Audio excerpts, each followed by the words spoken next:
I'm Logan Webb, and you're listening to TortureCast. Swinging. There's a high drive. Deep into left center field. It's on its way. Adios! Pelota! Let's go Giants! SF Giants! Let's go Giants! SF Giants! A grand slam for Buster Posey's good friend. A podcast by and for fans of the San Francisco Giants. Chad King, Eric Nathanson, and Willie Dills. This is the Torture Cast.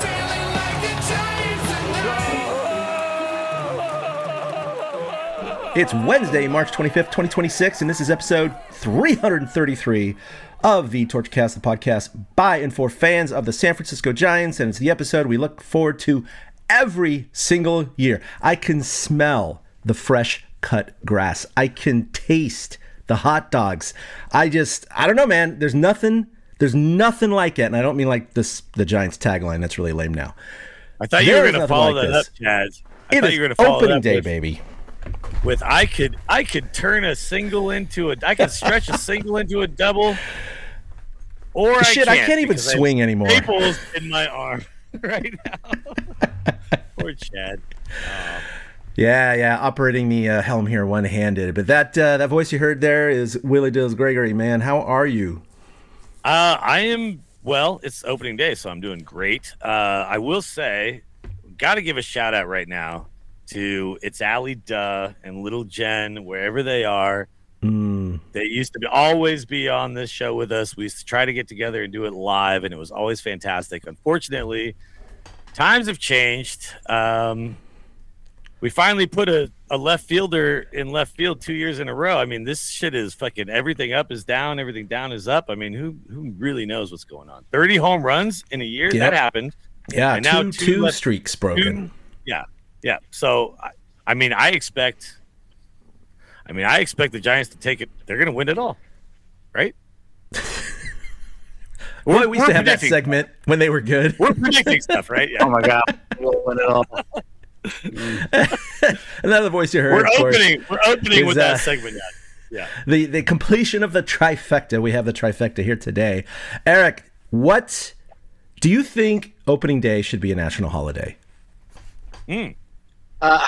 Well, I want to say yes, but so damn complicated with which day is opening day. Yeah, which day? What network? Reason to say no right now? What is happening? Yeah, he's corporate now. He's corporate. We got to give Thursday off. If we started all the games on the day, yes, it should be a national holiday. But it's too confusing nowadays between 18 different streaming services and scheduling, a game here and having Sundays off. I mean, like Chad said, up is down, or you said, Willie, up is down, down is up. It's totally topsy-turvy. So, I mean, we could schedule a week off. Some of these kids do have the week off. No, I'm going to go old man real quick. It was so much. I love that March 25th, we're going to get more baseball this year because it starts so early. Plus, we had the WBC. But I kind of miss the years where the Final Four and opening day, they were the same weekend. So, like, you'd get two basketball games Saturday night. Then you get the standalone opening game on Sunday night, like on ESPN. Like when the Nats open their park or when other teams raise their banner.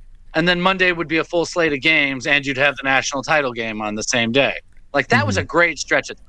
Now, the season starts before even the second weekend of the NCAA tournament. It's now, like really gone weird. But what do you think about the fact that, like, it's the Giants and the Yankees opening the season where, I mean, you remember, like, there was weird stuff like the Lions play on Thanksgiving, right? The Lions and the Packers. Cincinnati was that in baseball. It was always the Reds, right? The Reds always open the season. And then at one point we were like, nah, don't care about that anymore.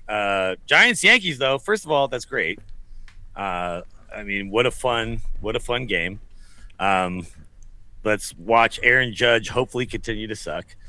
But there is weird stuff where forever in sports they were like, we just do this. This is what we do. The Reds they don't do it anymore.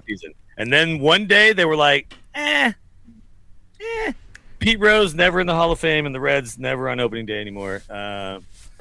You know, Football's starting on a Wednesday this year. We don't care about football. Hold on, whoa. No, We don't care about I'm football. just saying, like in general, like it's just crazy. Like they don't care about traditions like this anymore. It would be nice if they had, a set time. It used to be a Monday and a Tuesday would open up. I really remember when we were all growing up, Tuesday was the opening day usually. Like I remember being in high school and we'd miss opening day.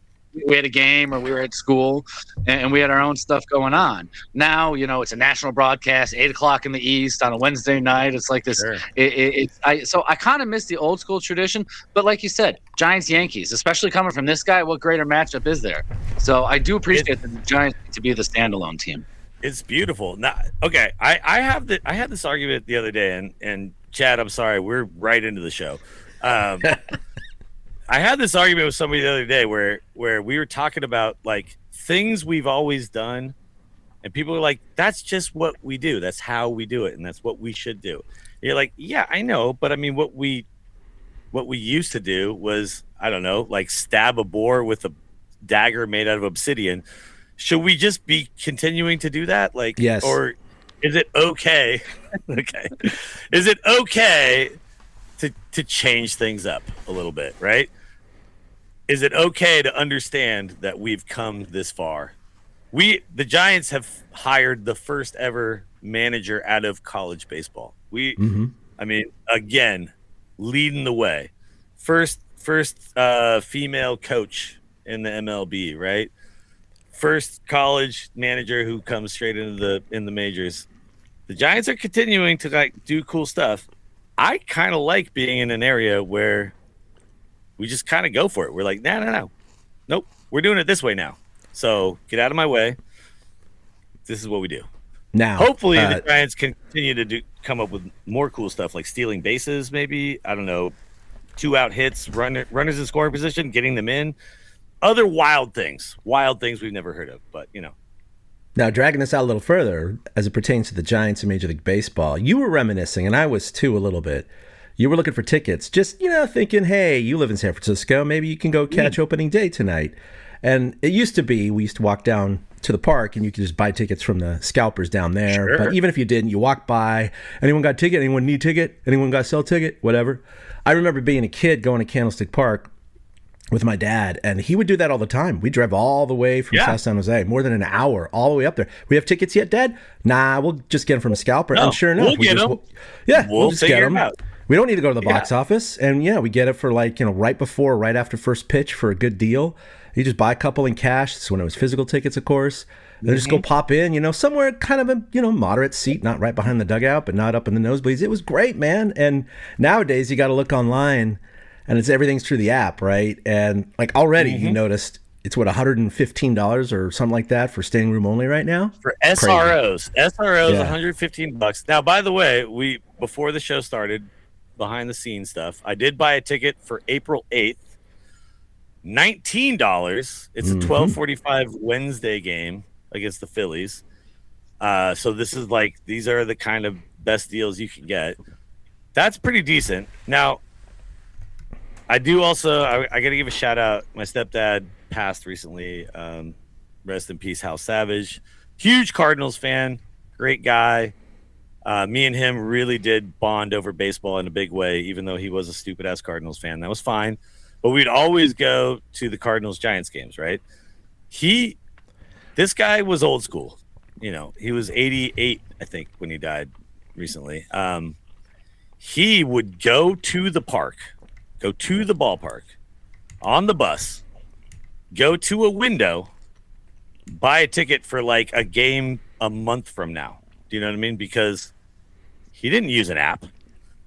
He didn't have a phone with apps on it. Like this guy had one of those flip phone, old man phone things. Oh, sure. Or whatever, right? Mm-hmm. And here's the one thing that happened recently, which, I mean, he wouldn't let me hear the end of it. They will not print you a ticket anymore. At the window, they won't print you a ticket. They would be like, no, we sent it to your email. And he'd be like, no, that doesn't work for me. Then they'd be like, okay, you got to go to this other window. They'll print you the ticket, and that's like a $2 fee or something like that. That's where we're at now. So wow, yeah. Some things change for the better. Some things change for the worse. The printed tickets a ticket in your hand that It's the best. You could go to the game, and then it happened to be a Matt Cain perfect game, and then you could buy a program, put it in, a frame with your ticket. What the fuck do we do now? It's crazy because when I redid my office a few years ago, I was getting shit in and out, and I found my old tub of Giants memorabilia, which I've been putting, stuff in there for years, but I hadn't, really taken a deep dive into it. And in there were all of my ticket stubs from youth, right? So I had when I went to go see the California Angels in 1987. Sure. Stuff like California that. But Angels. I had a ticket from the 2002 World Series. Speaking of the Angels, wow, that's the stuff you don't get anymore, and it was so cool to pull that out and actually feel it, hold it, look at it, and go, "Wow, that's really cool." And all these memories come running back, And now it's like cry a little bit about Russ Ortiz, and then you put it back in the box. Of course, but all those ticket stubs we all have collected over the years. It's like no more. It's like. I don't even know how to look shit up because, the app changes, and I used to have it on, I've had tickets on SeatGeek and StubHub and Ticketmaster and MLB, and it's like, things have changed so much in the last, 10, 15 years. I don't know where the hell I don't have any ticket stubs anymore, so I can't even remember exactly the games I went to. Let's all be old. I know men everyone's right hitting now. this. They're hitting fast forward right now, guys. I'm just saying. No, but this is a real thing though. No. Giants, all of our podcast listeners are all old men, just like us. Demographic does skew older. Look at our demographic: 95% old men who are pissed off that the Giants haven't contended since 2014. No, but I will say this: I bought 8 tickets for a bunch of my pool player friends who are not really Giants fans last season, and it was the most annoying thing to have to text them out. Do you know what I mean? Mm-hmm. I had to send each one their own ticket, didn't you? Half of these motherfuckers, I didn't have their text numbers, right? I didn't have their phone numbers, so I'm like, okay, whatever. I could have just handed everybody a ticket, and then we would have been good, but instead. I was like, what's your number? What's your number? Okay. All right. Hold your iPhone next to my iPhone, and let's hope that it is smart enough to face fuck each other for a second and get it. It was so stupid. So old man Willie is here. I'm usually the guy on this podcast. I am the youngest member of this podcast. And I'm usually the guy who is just accepting of all the new rules. One of us. No, dude, I'm back. If I try to stretch a single into a double right now, I'm going to have staples in my arm tomorrow, dude. That's where I'm at, Chad. Yeah. So with ticket stubs, Chad, when you were going through those ticket stubs, I've never been to a Giants opening day, quite obviously, because I've never lived in the same city at the same time as them. But I've probably been to Cubs opening day 5 or 6 times. I was there when they retired Maddox's number one year. I was there when they raised their first division championship flag one year. Chad, then Willie, how many opening days have you guys actually been to at both Oracle and Candlestick? Ooh, interesting. Candlestick at least once, and then Not a I did lot. Oracle, I believe only once, but that was as media. I got in. Usually they didn't let us, but that one particular year got in. Here's another old man thing we're gonna do. What the fuck is going on? With media credentials. All right. Anyway, I think it. I think Chad, I'm bitter about that, but oh well. Yeah, We'll put that talk about that off the air. We love Matt Chisholm. He's the best. If you're listening, we love him. I've been to 1 at Candlestick, and I think probably two at Oracle. Mm-hmm. The first year I tried so hard when we opened the ballpark in 2000. I really tried, man. I really did, but it was absolutely insane. And I think it was probably 2003 or 4 when I actually finally did it. Sure. And then there was just one other random year where it was like a Thursday 12 o'clock game or something like that. It was opening day, and then it was opening night on Friday, and I don't remember who we played, but I mean the feel of opening day is beautiful, just absolutely beautiful. Yeah, it almost feels like the postseason. It's not. It's only one at 162, but there's definitely something special about it. In fact, this is only the second time the Giants have opened the entire season at home since 2009. They generally request to start on the road and to finish at home. for various reasons, but one of them is weather. You know, they just want to kind of push it a little bit further back. Finishing at home this year. So, I mean, they get the best of both worlds this season. They do. They get the little sandwich going there. So, a lot of road games going on. Now, okay, how about this? Let's do this one. Have you been to a game where the Giants like clinched or otherwise like did something, you know what I mean, very cool? Well, I mean, I guess clinching is the only really cool thing because I've actually been to two of those, and those were dope as hell. That Pablo game Chad was at, it's got to be up there.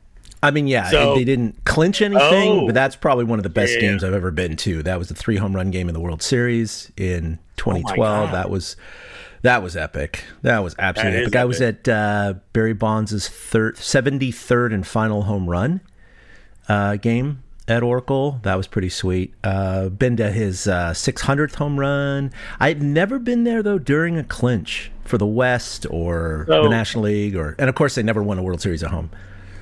Sure. I think my biggest one ever was I was at the game when the Giants essentially clinched against the Phillies in the playoffs. When Juan Uribe like hit the sac fly that got like the third run in or whatever, and it was I think we went up 3-1 though. Technically wasn't, but it was like this series is over. I was also at the game when we traded for Hunter Pence.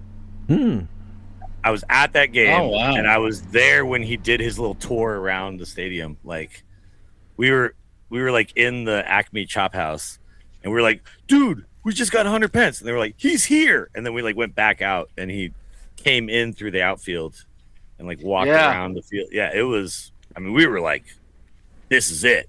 We're gonna win it all." He was in like jeans and a plaid shirt, if I remember. Yeah. He was just yes, he was. He was so excited, and then by the way, we did win it all that year. Yes, we did. Yeah. Referencing Chad Bonds in 73, that same season, I saw him hit his 50th at Wrigley, which was at then a new career high. So that was talking about 2001. Yeah, it's 2001. Yes, yeah, he hit number 50 off of Joe Borowski at Wrigley Field, and his previous season high was 49 before that point. So I just watched this YouTube video about the 2001 season and how it was maybe like the most epic baseball season of all time. Because you had Ichiro, it was a rookie. Bonds hit 73. Like, there was so much going on that year. And you know what? I was on tour. I was on tour with my band. So I was like, it was the hardest year to follow baseball in my life. And when I watched that, I was like, dude, I missed all of this? Like, what? It's like a fever dream, baby. All of this happened? Yeah. I did videotape Game 7 of the World Series that year, or actually have my parents record it on VHS. Because I was driving home, I was visiting a girl who was in college. She went to Indiana. I lived in Chicago at the time, so about a 5-hour drive. And because I wanted to see the Bears game that afternoon, I left after watching the Bears game, which was one of those games where they won in overtime on the interception, back-to-back games, once against you guys, once against Cleveland. This was the Cleveland game. But because I had to drive, you know, I had my parents record it. So I found out the score ahead of time, but I sat down and watched the whole game by myself like the next day. But that's how 2001. Let's just recap it. Easily, you know? Let's recap it real quick. Diamondbacks beat New York after 9/11. Sorry. Sorry, Yankees. 9/11 happened, obviously. The Mariners won 116 games. Barry Bonds had 73 home runs. Ichiro was a rookie. Randy Johnson and Roger Clemens won the Cy Young Award, and they were both like absolutely insanely dominant. Alex Rodriguez was a Ranger and won the MVP. I mean, that season was absolutely insane, dude. And the World Series was insane. The Yankees won. It was 7 games. games. Walk-off homers, yeah. 7 games. All right, but anyway, let's talk about 2026 because, you know, here it comes. Dude, it's that's here. literally a quarter of a century ago. That's 25 years ago. That's whoa, crazy. dude. Oh, dude, wow. Sorry. I mean, I feel like it's so long ago when the Giants won a World Series. We're talking about I was like a young 27 then, guys. I was 21 years old. I was I'm 21. 27. 21 let's talk about this holy crap 2026 season. This is our crazy 16th season of covering Giants baseball. I mean, year doing this is insane, podcast. guys. This is insane. 16 years doing this podcast. I know. We have seen a lot of these rosters. I will highlight one thing. I just want to jump right into the roster right now because that's kind of fresh off the presses a couple of hours ago. I'm going to read you. No, there's some surprises. There are some surprises, but listen to this, okay? This is the bullpen last year, opening day. And which, by the way, we did the season preview, exactly a year ago. It was March 25th. Birdsong, Duvall, Bivens, Rodriguez, Walker, Rogers, Eric Miller, and Lou Trevino. Okay, we still got Miller and Walker. Miller. That's it. Yep. That's Hell it. Yeah, dude. Isn't that crazy, guys? Just 2 of those 8 have returned. By the way, this year. Duvall looked pretty good in the World Baseball Classic. I'm like kind of like, can we just get that guy back like until Randy Rodriguez comes off the IL? Yeah, I know, right? Who's our closer? Who's our closer until he comes back? By the way, Walker. Yeah, it's gonna be Walker. Yeah, it's definitely Walker. Okay. But there's gonna be, I gotta give props to a good friend Chris Corbett. We were on the phone last night talking ball, and it got me all excited for the season. And he pointed out that Eric Miller is going to be used in safe situations as well. Because say you're coming up to the bottom of the 9th again, or top of the 9th against a team like the Yankees, and it's a 2-run game, and you got Chisholm or lefty coming up, you're going to throw the lefty out there, right That's away. True. Even if it's nice to have it's nice to have that option, right? Like a lefty, a big boy who throws hard. I like Eric Miller on the back end. I really do. By the way, it's Walker's 6'5", 270. 6'5", 270. Let's get him on the mound, dude. Let's go. You know what I mean? I like a big boy as a pitcher. We also got Henkes, who's 6'8". I don't know if you guys have gotten into Henkes, but I'm a fan. No Henkes. He didn't make the team either, so. Wait, what? We won't get into him. Nope. Yeah, he's not on this really? list. No, I was like, I didn't think he made the team, so I had to look. I was gonna say, Chad, let's go over the bullpen who they actually did take, like Baraki, like that's out of left field. Oh no, okay, he's on the IL. Okay, I see it. Yeah. Let's go ahead and talk about the pitchers. Obviously, with your starters, we got 3 coming back from last year, at least at the start of the year, right? We got Webb, we got Ray, and we got Roop. But then the additions, of course, are Molly and Hauser. That's going to be the starting 5. As far as the pen, though, we have a couple of the returnees we just talked about, but we have Ryan Baraki, a left-hander, JT Brubaker. He's been up and down with the Giants before. Jose Buto from, they got him from the Tyler Walker. Not Tyler Walker. What am I talking about? My God, that's a flash from the past. Holy crap. It is Tyler. It is Tyler Rogers trade. Yes. From the Mets. Matt Gage did make the team, which was kind of a 50-50 shot. Caleb Killian. We already said Eric Miller, and then we got Keaton Wynn as well. So, look, out of all the things, and we'll talk about this a little bit later in terms of strengths and weaknesses, this could be one of the early Achilles heels for the Giants, but we'll dive into that in a little bit. But as far as surprises, I mean, I was definitely surprised with Baraki. I thought Bivens was almost a lock to make the team. He was on the roster from game 1 to 162 last year, and he didn't have the best stats, but he was like 4 even ERA. But he was so versatile, right? He ate up innings. Yeah, he had the fourth. Yeah, he had the 4th most innings pitched in the major leagues. Yeah. Who was not a starter. That's crazy. Like he was so versatile. He'd come in the 3rd. He'd come in the 7th. Yeah, anywhere. Yeah.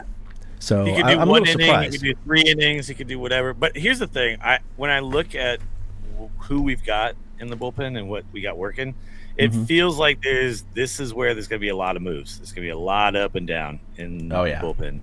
And I think that's just modern baseball, right? Like you kind of use these guys up, and then you check them down for a second. You bring up another guy, you use that guy up, you check him down, like. There's a ton of guys. We saw this in the World Baseball Classic. They're like, this guy has never got past Double-A. He throws 99 with a 6 slider, and you're like, what? And, like, there's just like a million of these guys now. You know what I mean? You just can't stretch them out, but they're everywhere. I think you can solidly. I think we can pencil in Miller, Walker for the last 2. And I would think in that situation too, Jose Buto is probably the 7th inning guy. Setup guy, setup guy. because Yeah, Caleb yeah. Killian's coming back from injury. Eric Miller is usually a situational left-hander. I don't know how they're going to use Barucki, but like Brubaker and Wynn are both guys that should be this year's Bivens as far as being flexible, coming in the third or the seventh or something like that. Yeah. I don't see Wynn or Brubaker as the get-out-of-jam type guys, but Buto does seem like that. Gabe's been that. Killian looks like, if he's healthy, he looks like the kind of guy. He has a really good sweeper. He looks like Wynn to me seems like the guy you chuck in when your starter gives up like 4 runs in 3 innings, and you're like, all right, get out there and do like 4 innings, and like we'll call it a day. And that's what Bivens was last year. He was. We saw it live. Chad and I, one of the games we went to, I think Bivens came in the 4th inning.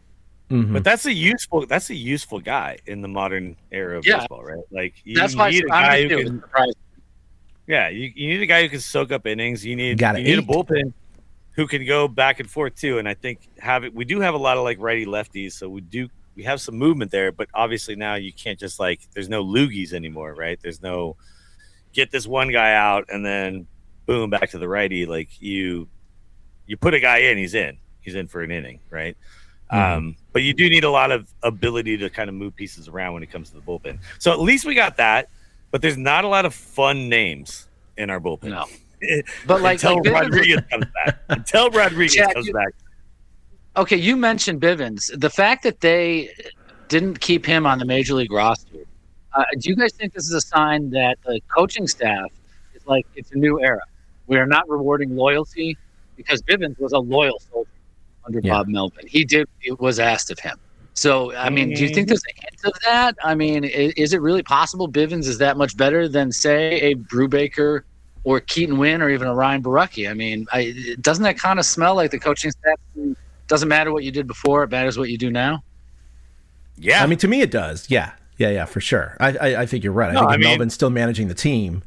Bivens is on. But it's also, could it be like, for example, they have 3 lefties and 5 righties in the pen, and Bivens is a righty. So maybe they said, what? We don't want to have 6 and 2. We got to go 5 and 3. And that's that makes sense. That's what they did. Yeah.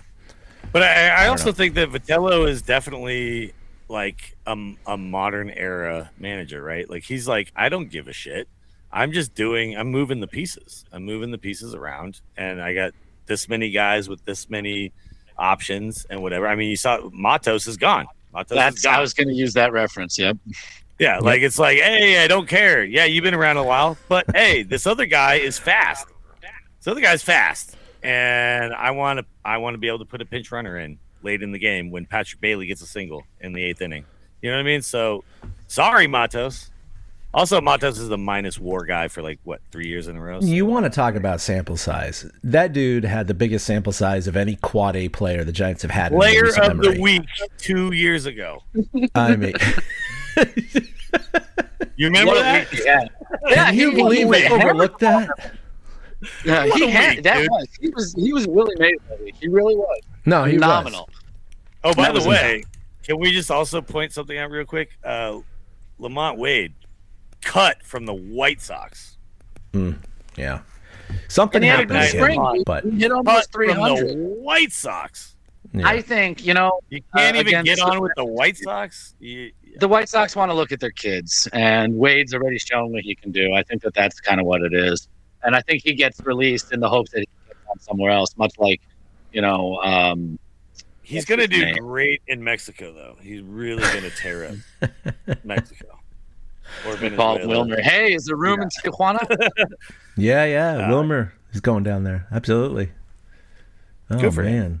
All right, well, let's talk about Luis Matos. Let's just go to the outfielders right now. 5, of course, made the team. It's Harrison Bader, Encarnacion, Jung Hoo Lee, Jared Oliva, which was the surprise, and then Elliot Ramos. So, Matos is gone. Oliva, what did he have? 14 or 12 stolen bases during the spring, something like that. The guy is a little speedster, and he hit a ton. Now, I don't think this is going to translate to much, but I do think he, barring injury, is going to stick on this roster for quite some time, because we all know by May, Encarnacion is going to pull a hammy, and up comes Eldridge, right? I mean, that's the plan. They could just see it. Sure. Okay, he's a useful tool. He's a very useful tool. Like him and McRae are kind of like the guys you're like, we need a speedy guy we can put in for defense late in the game.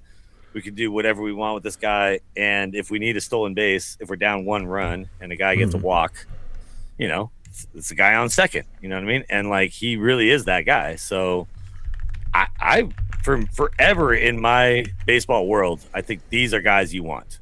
You know what I mean? Like there's no reason not to have. And Fitzgerald, I guess, was that guy for a while, but then it turned out he's like sucks ass. So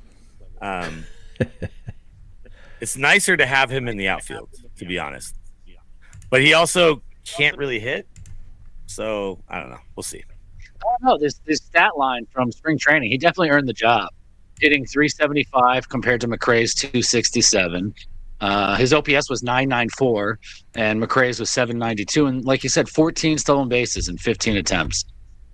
He had 15 hits in 40 at bats. I mean, that's pretty well earned. And McRae has gotten his shot, and they probably got tired of seeing him swing through the ball like Bugs Bunny, pitching one of his pitches.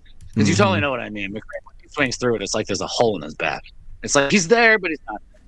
So I like the idea of giving this young kid a shot. I've been hearing different things. Is it Oliva? Like, I'm not totally sure how to pronounce his name. And I haven't found a pronunciation guide yet either. There isn't one on his MLB.com page, so I didn't see anything. But, I mean, it was a bit of a surprise. Like you said, Matos had his chances, too. The guy got, like, the most plate appearances, I think, or second most plate appearances. He had the most, 55 plate appearances in spring. So he can't say he didn't get a shot, But his batting average on balls in play was only 244. His on-base percentage was, 327 is not horrible. And he hit 260. So I guess they just ran out of, patience, and they'd rather give the young guy some pop. So I bet he can play any position out in the outfield too. So, you can definitely see him coming in when they got to switch things around, playing any of the three. No, it's pretty cool because he was a non-roster invitee. So it's not often that non-rosters make the opening day roster. It's pretty cool. I don't know. Good for him. So infielders, we got Willie Adames, Luis Ariz, Matt Chapman, Rafael Devers, Christian Koss, Casey Schmidt, and then, of course, catchers Patrick Bailey and Daniel Susac. And if the Giants did pen up their starting lineup a little less than an hour ago, so I'm just going to cover that real quick. Logan Webb will be starting. We got Luis Ariz, Chapman, Devers, Adames, Jung-Hoo Lee, Elliot Ramos, Schmidt, Bailey, and then Harrison Bader will be batting ninth. And we got the Yankees lineup. It's going to be Max Fried starting, Trent Grisham, Aaron Judge, Cody Bellinger, Ben Rice, Giancarlo Stanton, Jazz Chisholm, Jose Caballero, Ryan McMahon, and then Austin Wells. So pretty prominent lineup there. But the Giants lineup, it's one of the better looking lineups that, we've seen in a long time. I know they had most of these guys last year except for Ariz and Bader, but they kind of plugged some holes too. So, I mean, if that's a regular lineup for most of the year, that's not too shabby. I mean, what do you think, Eric? Well, I kind of like the concept of Bader batting ninth and Bailey batting eighth, because I hated when Patrick batted ninth last year. Yeah. And it just felt like they were putting up the bases right in front of the leadoff man. And as we know, Arias being the leadoff man, he's a guy who puts the ball in play. So you'd rather have somebody like Bader with some speed who can get on, so it's kind of a double leadoff situation. That's what my high school coach sold batting ninth to me as. I batted ninth quite a few times, and he sold it to me as, it's a double leadoff, Eric. So if you get on base in the 9 hole, then it's like having a leadoff guy on already when the leadoff guy comes up. And I was like, yeah, whatever. It just means I suck. So I'm glad they're doing that with Bader. I think Willie's back. And then you like the meet between Chapman, Devers, Thomas, Lee, and Ramos, especially if Lee can, get some charge into some balls. He had a homer last night, Lee, on a high curveball that was beautiful. Oh, yeah. I don't know if you saw it. It's Monterey, and it's great to see his hands get back up there in the zone to where he got it. So, I mean, yeah, they do have a meaty part of the order right now. You hope, it doesn't fall off a cliff around Schmidt and Bailey. You hope Lee can be productive. I don't know. I still don't see Lee as a 5-hitter. That's still kind of squirrely to me. Yeah. It's a little odd, but I don't know. If you look at the entire lineup, I mean, would he put Lee 9 and Bader 5? Probably not, right? Right, because then you're limiting Lee's at bats. Yeah.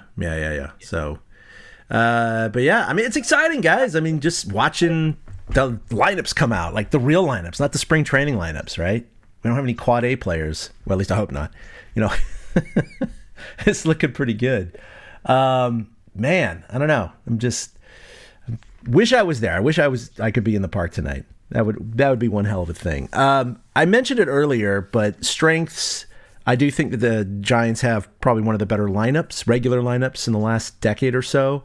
As far as weaknesses, again, the bullpen. I mean, they could prove me wrong. I hope they do, but man, I look at those names and I just don't have that much confidence. I'm just worried that in these tight games, which the Giants always seem to play, it's just not going to work out for them. Last year, they started 8-1 or 9-1, I want to say, and we're in first place. And they had one of the better bullpens in all of baseball, and then it just kind of fell off the cliff a little bit later.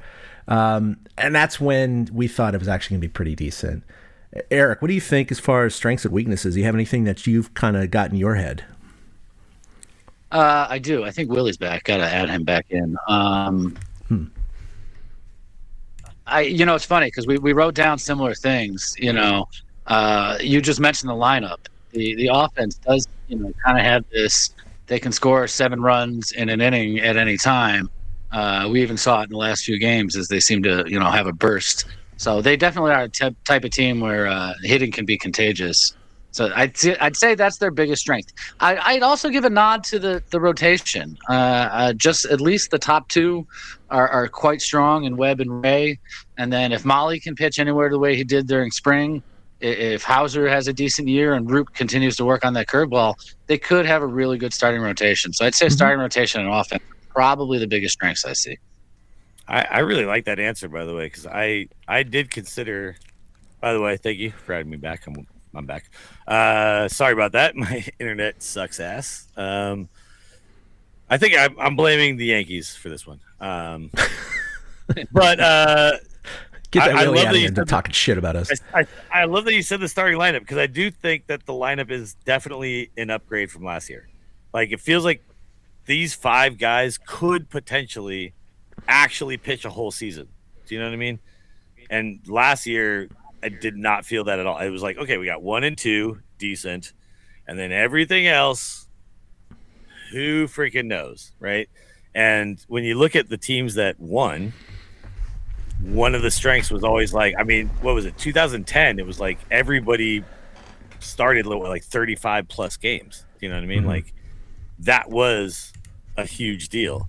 And this team, even though the 4 and 5 guys are not necessarily guys I feel very, very confident in, it's not a guy who was a reliever who's trying to be a starter. It's not a guy who is making his first attempt at being a starter at the big leagues. Do you know what I mean? It's like guys who've actually pitched at this level for a while. So that's nice. That's very nice. Heck yeah. And by the way, are we on strengths? Because I have a couple more. Yeah, we're on strengths. I didn't touch a weakness. I figured I'd mention the strength first because the weakness kind of juxtaposes some of the strengths. Sure. So I'm gonna go ahead and just give I think the strengths that we had last year, which is energy and vibes, and I think we can ride that a little bit, especially with the new manager. But obviously, Adames is going to continue to have that, and then Devers for a full year. That's going to be nice. We got a lot of guys who seem to have a really good time with each other. I don't know if you've been watching some of the SF Giants YouTube content, but there's a lot of cool stuff in there. I watched Arraez working hard with Washington at second base. Like there's a lot of things where people feel like they give a crap, like they're locked in. You know what I mean? And to me, energy and vibes, while they don't put 9 runs on the board every single game, what they do is they help you overcome the bad times, which we had a bunch of last year. But then you guys remember it was doom and gloom for like a while. And then suddenly the Giants became like the hottest team in baseball and got our hopes up real quick. But that is a thing that I think we are capable of doing again. So to me, those are the strengths. We don't have a bunch of sluggers, but we have a bunch of dudes who are good dudes, solid ball players, and the vibes are there. So there you go. Yeah. No, you're right. I mean, last year they did. I just looked it up. They did start 8-1, and then obviously finished 7 games under 500 after that mark. So, they did get our hopes up a little bit in the beginning, and then just kind of had little hot streaks here and there, and just kind of petered off. But I mentioned my weaknesses already. I definitely think the pen is one of them. So let's just go back to Eric. What do you think? Bullpen. And the bullpen's a weakness for 2 reasons. One, we don't really know what we have. 2, Tony Vitello is managing his first season in Major League Baseball. What are good managers known for? They're known for managing their bullpen. So he's going to have to take a while to get his feet under him. It's not the same as the college game. You don't go to this. It's a different kind of rotation and what guys you use and when than it is at the college level. And I think Vitello's going to have to learn on the fly. I mean, I know he's got guys in his dugout with big league managing experience, Washington, Tingler, guys like that. But it's Tony's show. And as you'll see when we make some, wins predictions and stuff, I'm not skeptical. I'm cautious about Tony Vitello and all of his usage. And so I guess I should have written him as a weakness in the sense that he hasn't proven anything to me yet. And I granted had the chance to. But the bullpen is one of those areas where a good manager, we saw with Bruce Bochy better than anybody else, the bullpen is an area where a manager can be surgical and smart and make the right moves. And we have no idea if Tony V knows how to make those moves. And I think we should just pencil in Vitello as a weakness right now because we have no freaking clue. Like we just don't know. Right. I think we should just start from there and hope that it's not. Do you know what I mean? I don't think anyone, let's put it this way. Is there anyone that would be out there going, I think it's a strength that you're bringing in a college coach with zero MLB experience, right? Come on, no one's going to say that. No one's going to say that. Okay. If Eric was the manager, I'd be like, Eric, strength. Let's go. Eric did our manager. That's a strength. But realistically, I'd be like, no. This guy's never managed the big league game in his life, and Vitello has not until today. So, let's start from there. Now, I will say this though. What you mentioned, you brought up a really good point. When Bochy presses the right buttons, moves people around the right ways, right? I had a whole conversation about this around pool playing recently because I was on this guy's. He's kind of like a viral pool playing YouTuber guy. He came to the hall. He was like challenging everybody to play. He challenged me. It's one game. You play one game. I run all 7 balls of the game of 8 ball, and then I get to the 8 ball and I rattle it. I don't really take my time. It was a kind of a stretchy shot, and I just lean over and I just shoot it and I miss it. And then he runs out and he wins. Now I could say, oh, I didn't take my time. That's why I missed it. Or, I had to stretch. That's why I missed it. Here's the thing, though. All the other 7 shots, I had to stretch. I didn't take my time on any of those. We could go back. If I took too much time, I could be like, oh, I took too much time on that shot. I thought about it too much. I psyched myself out. Like you call timeouts before a kicker kicks a field goal. You can always find a reason why it didn't work out. The fact is, when a manager puts in a guy from the bullpen and he strikes the guy out, it was the right move. When the guy puts a guy in and he gives up a hit or he walks the guy, what an idiot. You don't really know. You push the right buttons when they work. It's just, to me, it's like you can always make excuses when it doesn't work. The fact is, they're doing the best they can with the information they have. Yeah. I do believe Vitello is the guy who's going to look at the information and make those calls. Bochy was more of a feel guy, and I get it. And when they worked, it worked, right? Obviously. But I don't want to be the team that's looking for a reason why, oh my God, you left him in one batter too long type of stuff. It's I think we just got to go at the season from perspective of let's just put the guy in that makes the most sense. And that feels like the way we're going to go. Well, and it does feel like a disadvantage because Eric and I and you already look at this pen and realize, just on paper anyway, it seems weaker than last year's. And so now you have a manager that may not know how to push all the right buttons right away. And he may, who knows. But he also could just be a victim of the fact that he doesn't have the best tools around, right? Or as good of tools as Bochy had, of course, and certainly not as much as Melvin had last year. So at least the beginning of the year. So, he might be playing, a little behind, but at the same time, I hope that more fans give him a little bit of a rope here, because it may not matter too much who he goes to if, the results aren't very good. So what he doesn't have, though? We got to give him some rope. He doesn't have a 42-year-old pitcher who's trying to get 300 wins. So that's an advantage. That's a leg up. We got to leave him in until the fifth. Yeah, through 5. That makes the other thought about how one of my weaknesses is that, some of these guys are getting a little older. And so you worry about injuries, totally screwing up seasons. Like Chappie's 33. Mm-hmm. Harrison's 32 already, just recently had an injury. Molly's coming off an injury. He's 32. Yeah. Hauser's 33. Robbie Ray's 34. Even Logan Webb's 29 now. Devers is 29. He'll be 30 later this year. Thomas is 30. So, who knows what kind of health these guys are going to keep up with. Yeah. And that's going to add to the weight of a Tony V and how he manages all this kind of stuff. And I think, maybe not a weak question mark is will the health stand up? And will the Giants be able to weather the storm if it does? Because if they lose like 2 or 3 regulars, say Chapman goes down, say the left side of the infield goes down. We're in trouble. We're in trouble if that happens. If Devers gets injured and is out, it feels like it's not going to be a good thing. So you got to have some injury luck. I put down as my weakness the D on the right side. So if the left side goes down, because the D on the right side is Devers and Arraez, and yikes. It's not even average. They're slightly below average, Turning double plays is not going to be a forte for the Giants this year. So hopefully Logan Webb can continue his strikeout ways that he's suddenly become a strikeout pitcher, because he is kind of a ground ball guy. Luckily, Gold Glove. Adames not a Gold Glove, but he's inconsistent but capable. But I think, Eric, you talked about last season. Adames has a few plays he just cannot make, and that is still true. He's not like a huge tooled shortstop. He's basically serviceable. He's a hitter who plays decent shortstop.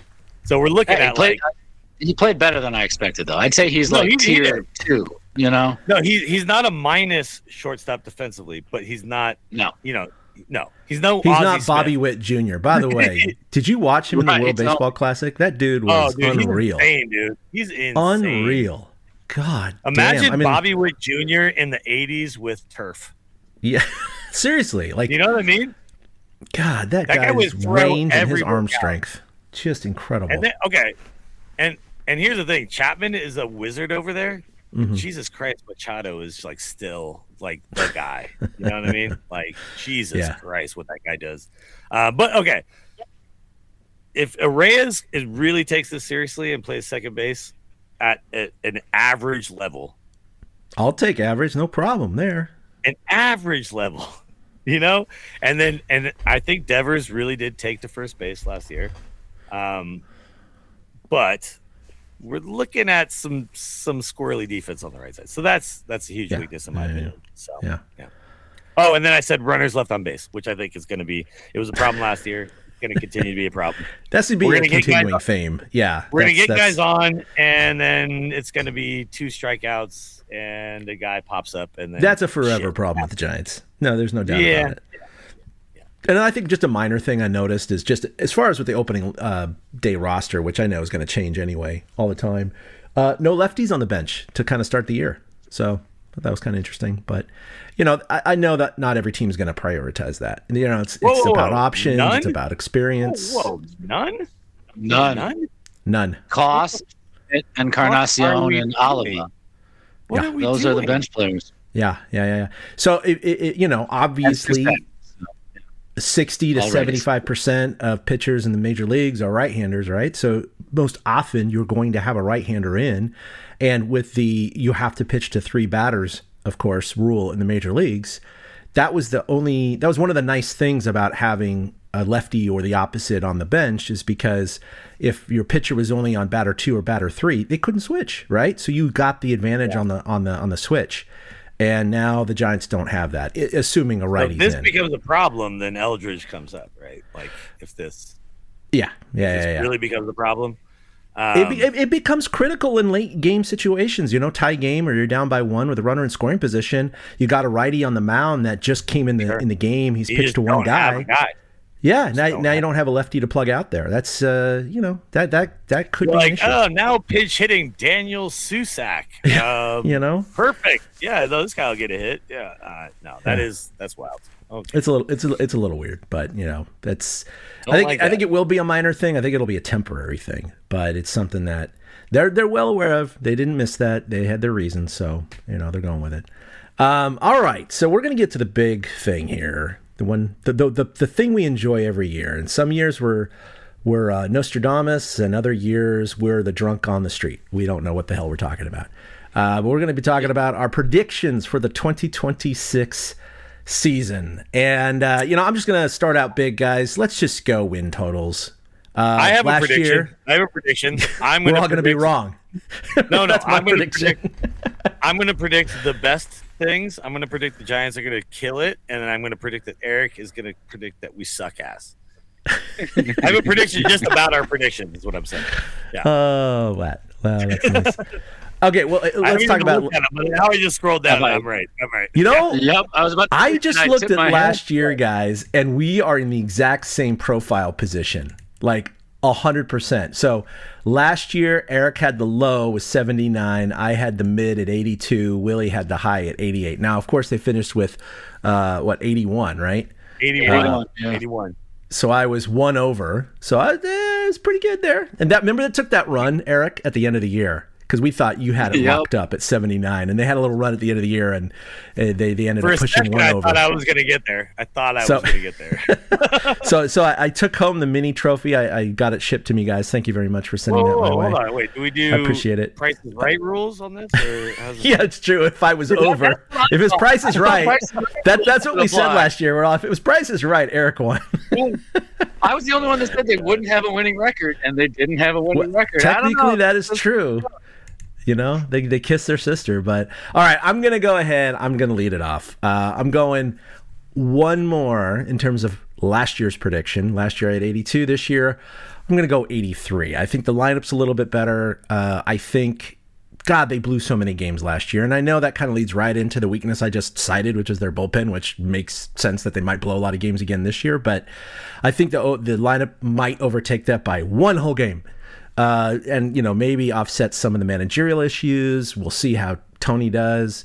But yeah, going 83, third place, and they're gonna miss the playoffs by 3-4 games again. So Eric, you're going a little lower. As Willie predicted, I think they will only finish with 80 wins. I'm below 500. I'm not skeptical. I'm cautious about Tony V. I'm very much tiptoeing through the tulips here.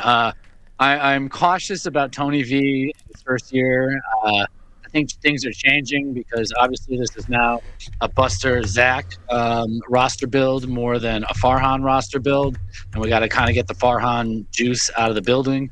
So I think this is a transition year for the Giants. I'm hoping it will give us some reason to be optimistic for next year, but at the way I see it, they're a middle of the road team right now. And I don't think they're better than Dodgers, Padres, or Diamondbacks. Well, you guys are all fucking downers, and the Giants are going to win 86 games, and they're gonna make it. They're gonna make the playoffs. They're gonna finish in second place because the Padres and the Diamondbacks are not actually as good as everybody thinks they are. I'm sorry. Sorry. All right. I mean, hey, look. What's interesting is we all did go lower than last year's predictions. Eric and I by 1 game each, and then you, it looks like, by 2 games. I tempered my expectations. Yes. Look, I am the ultimate homer on this podcast. Everybody knows that. I started this podcast for a reason. I'm a goddamn homer. I was a fan in 95 and 96 and it's all good. We have 98. It sucked forever, and I was still a fan.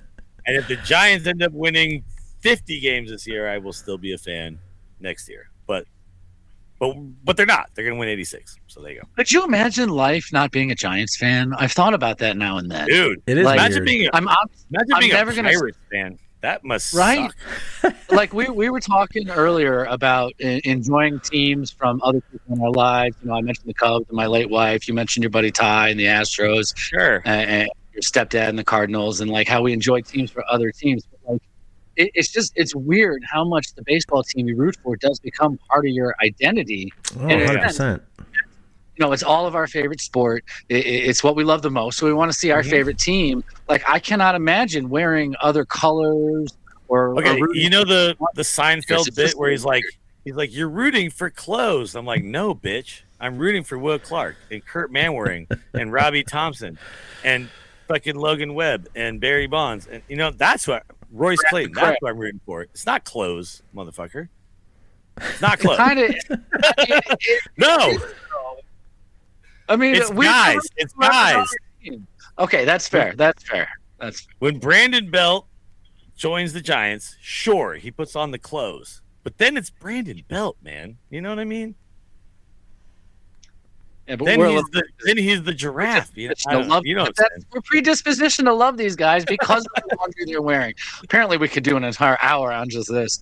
Look, I didn't like Harrison Bader last year at all. But this I've year, never liked him. love He's- that guy, dude. He's got such a punchable face, man. He really does. He's like, Yeah. and he's got like this giant head, and he Sure. looks like he could go on a roid rage at any moment. Like, he's a weird looking dude, but yeah, I'm with you. I'm 100% behind him now. He played love for him. Team Israel, and I was like, don't like that, but okay, let's go, baby. Like, you know what I mean? Like, yeah. Like Arraez, I'm a huge Arraez fan right now. I mean, watching him jack It's- 2 homers in the WBC, I was just like, yes. This is It's my just guy funny. I right just here.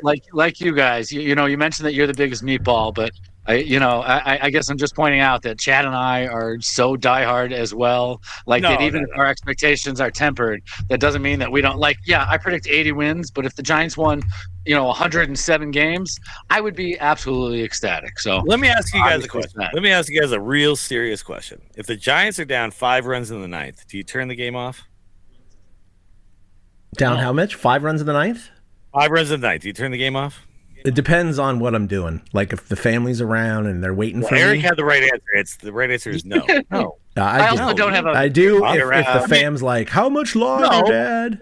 No. You go outside, maybe. You might turn the game off, but you turn the radio on. Or you might turn the game off and then you check the scores later. Like, you know what I'm saying? Like, you don't turn the game off. Sure, maybe you turn the TV off and you have stuff to do. That's not what I'm saying. Do you turn the game off? You always no. Yeah. You know what And that's the happens. thing. If I didn't have kids and everything like that, I wouldn't turn it off. I would never turn it off. I'd always leave it on. I never turn it off. I never turn it I'm off. stupid. In basketball, I turn that shit off. If we're down like 17 in the fourth quarter, I'm like, In baseball, 5 runs, I've seen that. I've seen that. You know what I mean? Yeah. And if Well, I that's miss it, I will be so mad at myself. That's why baseball's so awesome, because there is no time, right? It's what you do in the inning you have. And it could take an hour. You never know, right? You just string them all together. I don't know if know? I've told this story on the podcast, but when I was getting married to my ex-wife, Sarah, the night before the wedding, you're not supposed to like stay together. Some dumb thing some guy came up with forever ago. You're not supposed to, right? Well, the night before the wedding, Jonathan Sanchez threw a no-hitter. Oh, yeah. And I'm sitting in the apartment, and my ex-wife, that dumb bitch, is like, you have to leave. And I'm like, no. Jonathan Sanchez is throwing a no-hitter right now. I cannot leave. I'm so sorry. And that's it. I still love the Giants. I don't know what she's doing, but I still love the Giants. Do you know what I mean? So I made clearly the right red choice. flag right there and then. So I made I'm the right just- choice. Just I made saying. the right choice. Yeah. Yeah. He was throwing a no-hitter with like 5 walks. I mean, I can't walk away from that. You know what I mean? Yeah, Like, come on. yeah. Hey, my wife and I met, or at least I guess it was the first time we met. It was over a Giants hat.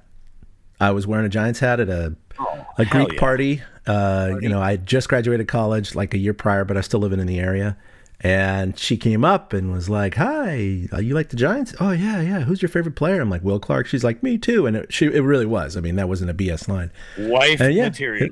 Yeah, wife material right there, right? Mm-hmm. So, in fact, she used to work for Carl's Jr., and they had some sort of event when she was in high school, and she got to dance with Vita Blue, and she was telling me all about that story. You know, she grew up growing a candlestick, too. So I was like, all right, here we go. This is the woman that understands. She understands. My mom took an elevator with Vita Blue. I danced with him. My mom used to work at mother Levi's, and, you know, Levi's was owned by the Haas family who owned the A's. And when my mom would take me to events, she'd be like, "Hey, look, you can get all these balls signed by the A's." And I was like, "No, I don't care. I don't give a shit. Get all of that out of my face. I do not give a shit about Ron Hassey. I don't care.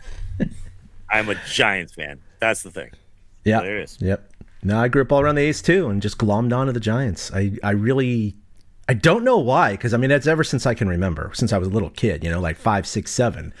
I love the Giants. And I went to A's games at that age too. It wasn't like I only went to Giants games and that's why I was influenced. So I can't even put my finger on it, why I just attached to the Giants. So my dad likes the Giants more than the A's, and maybe that had something to do with it, but he wasn't a diehard fan. He wasn't, you know, like, he didn't start a podcast back in 1978.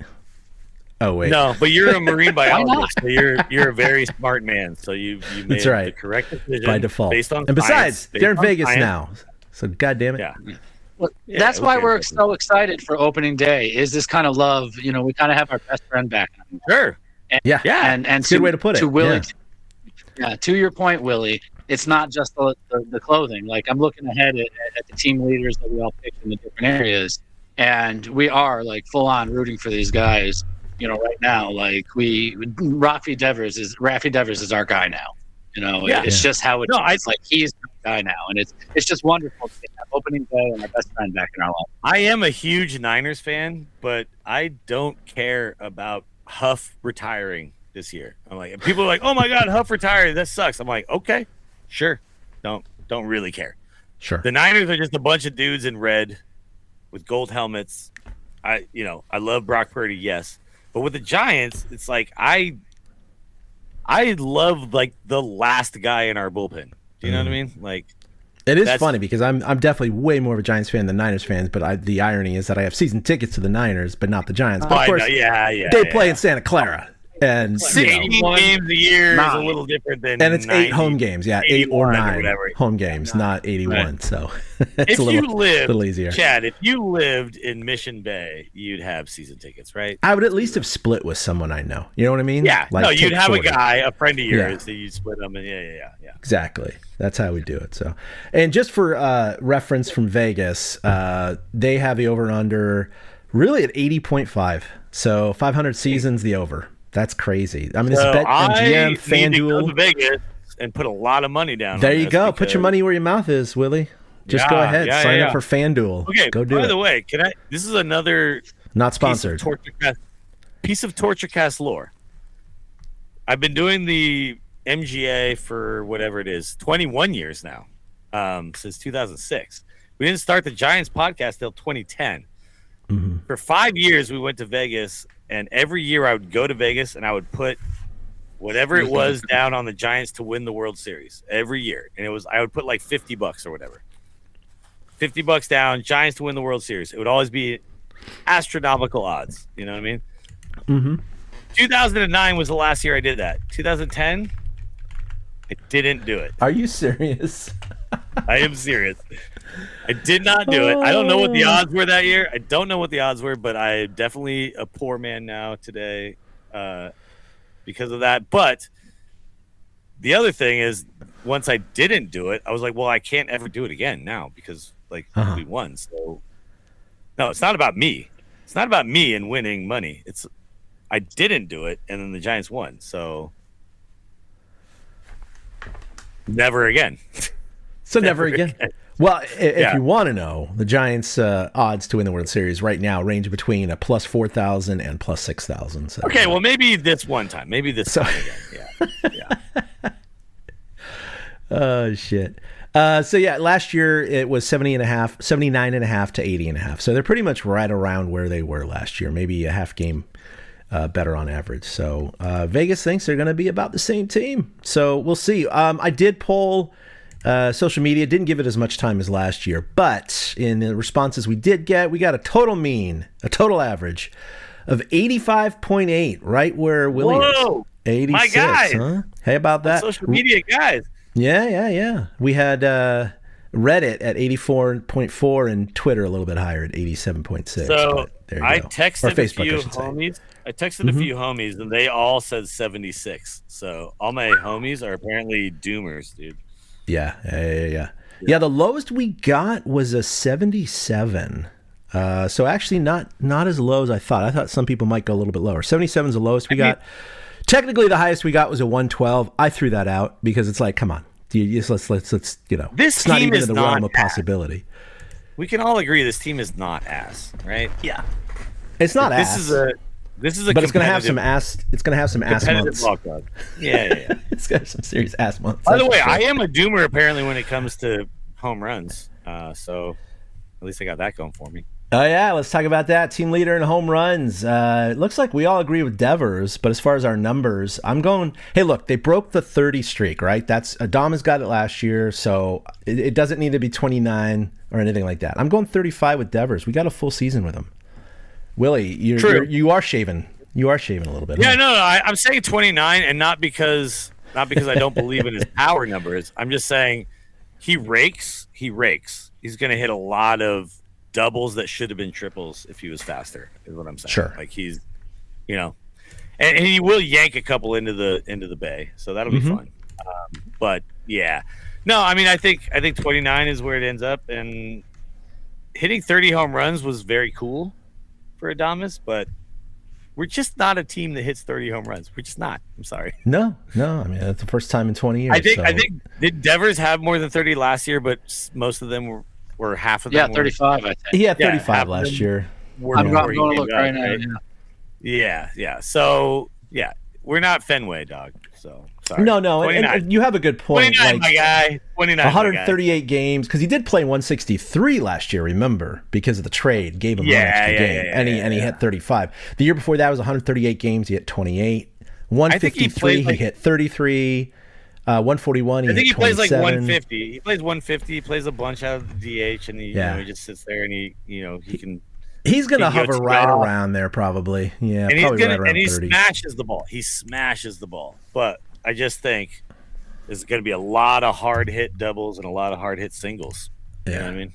Yeah. And Eric, you're going Devers. How many? 34. Like, I think that he has the opportunity, being comfortable in the same place for the full year. He'll pop like at least 5 of them out to left field at Oracle. Yeah. He's got that opposite field power. So I think he'll just like kind of, accidentally run into a couple here and there as well. So, All right, you guys ready for my next one, though? You guys ready for my next 34. one? Here it comes. New streak starts. All 30 home run guys every year. Boom! Wow. All right. So I'm going high on the homers. Now, as far as batting average, we all, of course, pick a rise. I mean, that makes sense. The guy just hits near 300 wherever he goes. I'm going 295. Eric? Under 300. 302. Under then- 300, 302. you're saying. Look at Willie, man. What are you doing? He's Wade Boggs this year, baby. That's Wade Boggs. All of Willie's got down 1 out of 3. 333, baby. 330. Woo! Yep. Damn. That's like 400, like 20 years ago. It kind of is right now. You're not lying. Like that kind of is hitting 400 at It's this point. But okay, but I kind of have a reason for this. He's not gonna hit like second or third. I don't think for like, you know what I mean. He's gonna be in like the 6 or 7 hole on this team. I think most of the time in that position. Yeah, I mean, if I was the manager, that's where I'd put him. I'd bet him second if I were the manager. Really? Yeah. I'd bet Devers second. I want a high contact guy that can possibly drive in runs. That's why I was saying earlier. I want Devers Batting second because I want tonight. Devers to get the most at bats he can. I want to rise to be up when guys are on. I don't So do want I. him to be That's why I want to bat him second. because who's on? Well, hopefully the leadoff guy, and then leftovers the rest of the time. Plus, he's a guy that can get on base. But he's the guy that can get on base for the Adames, the Chapman, the Ramos, and I want him to get on base when it turns over, but I also want him to knock Chapman in. I want him to knock Adames in. I want him to knock. You know what I mean? Like that's where I see him. 400 2 years ago, though. So that's why I think you keep him at the top of the lineup. You know, I hear you, but he's also not fast. He's not. No, definitely not. He hit one tool. Speed. One tool. Oh my God, he's 25th percentile in sprint speed. That's horrible. One tool player. I mean, just to note, last year he had the most plate appearances of his career and also the lowest batting average of his career. So you have to wonder that was if that last year factors in or anything like that. True. But I mean, that's what we're basing off of. 2 years ago was by far his best year. 617 plate appearances, 203 hits, but at 354. A lot of people were like pissed about us picking up Arise, which I didn't understand at all because I'm like, what did you want? You wanted Fitzgerald? You wanted Schmidt? Like Arise has been a plus WAR guy his entire career, right? Sure. People are mad about picking up a plus WAR guy who's 3 batting titles. What? Like what are we talking about? Right? Strikeout, walks. Now, Arise in 2023 hit 354. So I'm not even asking him to do his best. It's true. I'm just asking him to do almost his best. Almost. And I'm giving him a pass. But 295 is going to lead the team. Yeah, I was going to say, we all think he's going to lead the team anyways because he's clearly the best. Yeah. If it's not him, though, who else could do it? I mean, I think Jung-Hoo Lee. I would say Lee would be my second guess. But I also think Adames. He was my guess last year. Adames might be in there because Adames gets like crazy hot sometimes, and then if he just doesn't get ice cold. Adames is going to be below 250 this year, guaranteed. You think? Yeah. Oh yeah. You think? Yeah. 100%. All right. Interesting. Yeah. Interesting. Yeah. He has. Of course, but I thought Chapman. I think last year, and Chapman ended up like 260 or something. I think he's like 240 something. It was not great. Yeah, it was not great. No. I mean, that's the thing. I mean, all these batting averages. We're just so like used to again our youth. It's like 300 is a good hitter. Now like 265 is a good hitter. It's weird. It's just things have just been flipped on their head. Everything's been depressed. It looks like we all went with Webb for wins, and again, 20 is just not really a kind of achievable target these days, especially the way the Giants play with how many tight games they play. A lot of times Webb either gets, caned or he just comes out with a no decision. So I'm going with 14. Looks like Eric's got 14 and Willie got 15. So we're kind of all right there. I'm going that one makes more, sense, guys. I think we actually score some runs this year for him. By the way, quick trivia question. Will Clark in 1989, what was his batting average? Ooh. Well, that's when he won the NL MVP. Go. No, don't look it up. Don't look it up. No, I'm not. I'm trying to think. Was it at 338? 333, bitch. That's close. That's what a raise is going to do this year. What did you do? Google MVPs with a 333 batting? No, it's just a weird stat I remember about Will Clark. Like I just yeah. I had his baseball card. I knew it's 330 something. Couldn't remember. Yeah, Good 333 job. and Nice. 89. Yeah. Yeah. All right. That guy was. 400. Yeah. Client. Right. He was the man. He was the man that year. What was the year he had 100 RBIs though? Hold on. Now I'm actually gonna look it up. Okay. Isn't that? Well, he did have 100 RBIs one year. Yeah. Yeah. I had that 87 Topps card. I still have it. 88. No, 100 walks. 109 RBIs. Yes. There you go. I remember Nice. the 100 was the thing that stuck in my brain too. Yeah, it looks like Eric and I are going with Webb as a team leader in ERA. I'm going 3.21. I mean, that's still a good ERA in this time frame. I do think he probably could do a little better, but I'm going to be a little conservative. Eric, you got him a little under 3, huh? 289. I think he's going to ride the high of the WBC. Well, he looked great. I mean, he looked great. Yeah, gave up that leadoff home run and then nothing after that. So yeah, these guys are both most confidence idiots ever. And wrong because Webb is going to have the best season as a starter, but Robbie Ray is going to have a very good ERA, 2.8. Yeah, nice. I hope so. That'd be sweet. Could you imagine? I don't. I also around don't think he's 3 going or to sub pitch. 3. I don't think he's going to pitch like 35 starts. I think he's going to have some spells where he's got to. Oh, he is. But, yeah. He seems to have that injury bug a little bit, and he's getting older. He's a big guy too. I mean, you see him at spring training. I mean, he's a big dude. So there's a lot. But when he pitches, he just I don't know man, something. He's such a competitor. Yeah. He is. I just think he's going to have a lot of really smart starts, and I do think, by the way, I do think that our manager, while we talked about he might not manage the bullpen as well as maybe the Bruce Bochy's of the world, I think he's going to have a short rope. You know what I mean? So I don't think he's going to let Robbie Ray give up big numbers. Do you know what I mean? Mm-hmm. I think Logan Webb gets a long rope, right? He could give up 4 in an inning, and you're like, nah, but we still need 110 out of you. Right. You know what I mean? Robbie Ray, you're like, you don't have it today. You yank his ass, and you know what I mean? So that's why I think his numbers are going to be a little better when it comes to ERA. If that makes sense. It's a little weird, but yeah. All right. Team leader in stolen bases. We got 3 different answers here, guys. I'm going Willie Adames with 23, which is the high water mark. Willie, what you got?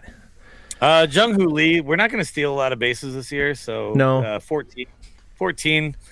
It's not a huge number. I think Eric's actually got this one right, though. Now that I look at it, I think Eric nailed this one. I think it's this one took me a while. Exactly 18. Watch this. It's going to be wild at the end of the year. Harrison Bailey. He's gotten 17 before. He's gotten 21 before. And that's not to take away from Adames. Adames had 21 stolen bases in 2024. That dropped to 12 last year. But, yeah, they'll probably run a little more. I can see Adames, like you say, getting some. But I think Bader, he's just that guy that's got the quick first step that's going to get it just a few more stolen bases. And he'll come in right around what the average is of his best seasons, you know. And so I can see Bader, you know. Wait, actually, let me amend my answer. I think Bader 19. So now are we doing Price is Right rules? Now you're going Bader 19. No, I'm just kidding. It's if Oliva ends up, you know, getting some reps, the guy's going to steal some bases. Bring that up.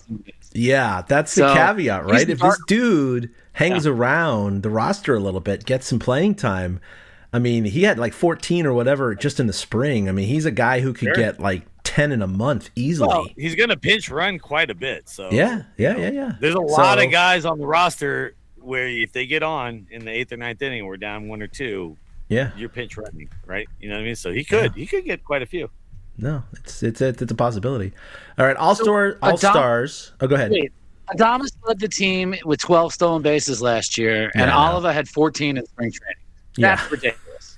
That's insane. In 20 games. It's spring training. So he's like, I gotta prove that I matter. Sure. So it's a little different. He's like, I'm going every single time. He's gonna have to keep proving it, though. He's the 26th guy. Here's another old man. We're all old men here. Ricky Henderson. Whenever he got on first base, you're like, he's just gonna go. It doesn't matter. It doesn't matter. He's gonna go. I wish we still had guys like that, where they get on. Even what's his name from the Reds, the tall ass shortstop, isn't even. He always goes. He's not even always goes. You remember Ricky? Ricky always went. Always went. Yeah, no, it was like, crazy. He didn't even wait like more than 2 pitches. Like he was just like, no. I got the timing. I got the timing down the first one. I'm gone. I miss a guy like that. You know what I mean? Yeah, I mean, baseball's tried, right? They made the bases bigger. They have 2 max pickoff attempts, those kinds of things. So when are we going to do the really increase? Where we put 2 first bases. When are we going to do that one? Yeah, I know, right? Just like college now, which is really weird. Yeah. Really, really weird. I don't know. But here's the other thing about Ricky. If we could just, I know he's an Oakland A, and this is a Giants podcast. But yeah, rest in peace, Ricky. The other thing, wild. The other thing that's crazy about him though is to steal that many bases that aggressively. How did he not just get hurt all the time in like May? Yeah, my hamstrings hurt just thinking about it. No, but like sliding into second base on a steal attempt is some wild shit. Mm-hmm. There's a ball arriving. There's a guy slapping a glove on you. There's like a lot going on. I think that's why people don't run as much anymore too. Is like they're just like, I don't like a base isn't worth Chapman going down for a month. Do you know what I mean? Yeah, no, it's definitely become way more specialized than it used to be. You know what I mean? So, you guys like Chapman and all those, they usually only get the stolen bases on the back end of a double steal. That's how they get their numbers. I mean, they generally The most don't exciting play in baseball, in my it. opinion, though, is a guy stealing second and the ball trickling into the outfield and then getting up and turning for third. I mean, it's so good. It is fun stuff. All right, All-Stars, I only have 2 going. I got Webb and Devers going. Looks like, Eric, you got the same. I added a little Chappie on top. You got a Chappie a little Chappie on cherry. top. I think Chappie he's cherry. going to have a good first half. I think hope he so, will too. probably at some point Mm-hmm. have to sit down for a little while. We'll see Schmidt over at third base for a spell. Maybe even Devers gets a chance to rock back over there to third base for a second, because he plays hard. He plays hard. He's going to get hurt. So, yeah. But he's going to have a great first half. I think he's going to have like 13 or 14 homers in the first half, and he's going to be hitting like 285, and we're going to be like, oh, my God, what a season. And then we're going to be like, oh, my God, a pitch just hit him in the hand, and he broke it. And you're like, fuck. I should mark this to clip that when that actually happens. We can go back to this. Right. Oh, no. Oh. Chappie did have a good spring, so it could totally run into the year. I can see that. That's what I'm saying, That's not a bad pick. I think when he's healthy, he's just so strong, right? It's just when he gets a little banged up. Mm-hmm. And a baseball season bangs you up, if we're going to be real. Gonna be real. Every time I play, it bangs me up. Yeah, I can. Yeah, let's talk about getting banged up playing baseball. I've quit. I've quit finally, okay, guys? I can't do this anymore. This sucks. Mm-hmm. I don't think you quit.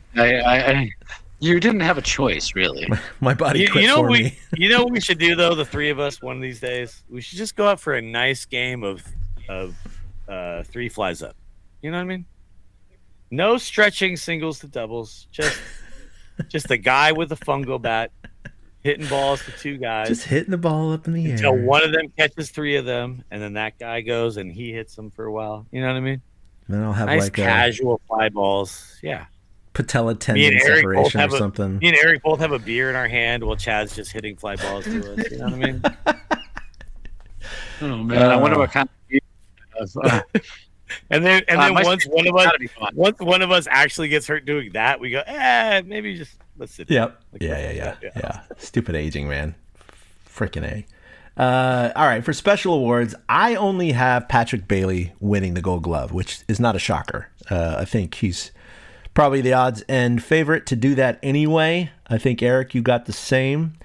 Willie, you got a couple extra Yeah, no, you guys awards. are again nerds and losers because you don't realize.